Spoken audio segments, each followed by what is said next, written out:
Well, Taiwan has unveiled its most advanced fighter jet in a rare demonstration of retaliation against China. Military in the capital of Taipei has been carrying out drills to simulate defence against an invasion by China and have been seen loading a jet with an anti-ship missile. Joining us from Washington, D.C. now is a senior advisor at the Centre for Strategic and International Studies, Mark Cancian. Mark, good morning. Good to see you. Thanks for your time this morning. So tell us about this equipment and these jets and what sort of difference they can make against the might of China. Well, this is Taiwan's response to the Chinese exercises of last week. China, of course, launched a large series of exercises in response to Speaker Pelosi's visit. Taiwan is showing that it has military capability of its own and can defend the island. This aircraft is quite sophisticated. And the important thing is the anti-ship missiles. The Chinese would be invading the island with amphibious ships, and the Taiwanese would need to attack that shipping. These anti-ship missiles would be very effective in that role, and that would, Taiwan hopes, give China some pause before they launch any military operation. I mean, it's not really, though, is it? I mean, as the foreign ministry spokesman of China said last week, any attack on China would be like an ant trying to shake a tree.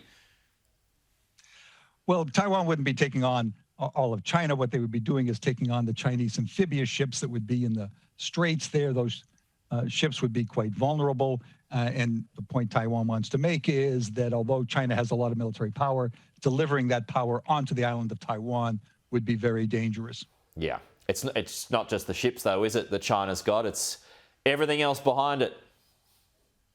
They do. They have a powerful air force. They have a powerful navy. The Chinese have been building military capability for several decades.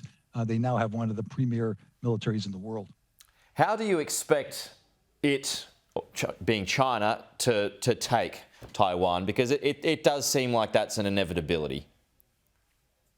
Well, there are a couple of routes that the Chinese could take. Some people look at blockades, that China's military exercises seem to imply that by firing missiles around the island. There's also a possibility of a direct military assault. Here at CSIS, we have a project that looked at a Chinese invasion of Taiwan and the prospects for that invasion.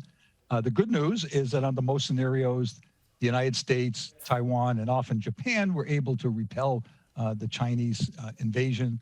The bad news is this came at very high military cost and devastation to the Taiwanese economy. Mark, there's been a second suspected Ukrainian attack on Russian forces in the Crimean Peninsula in recent days. What are your thoughts on what's taken place there? Well, Ukraine has certainly shown that it can strike at some distance deep into Russian territory.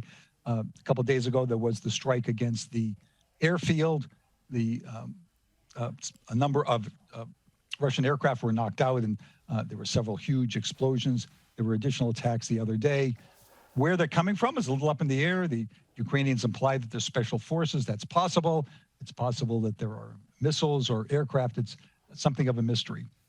It's kind of fallen away from the headlines, at least it has here from a bit. Just these sorts of things tend to happen when wars drag on. Where do you think it's at the moment? Who's winning it? Well, right now we're in a stalemate. The front lines have not moved very much in at least a month. The Russians are conducting small attacks in the east, but they've pretty much petered out. They've lost a lot of people. Their combat strength is way down. Everyone is expecting a counteroffensive by the Ukrainians. There's been a lot of talk about that being around Kherson in the southwest. Yeah. We'll see if that actually develops. Counteroffensives are much more difficult in defense, though they may be difficult for Ukraine to pull off. Okay, Mark Cancian, thanks for your time this morning.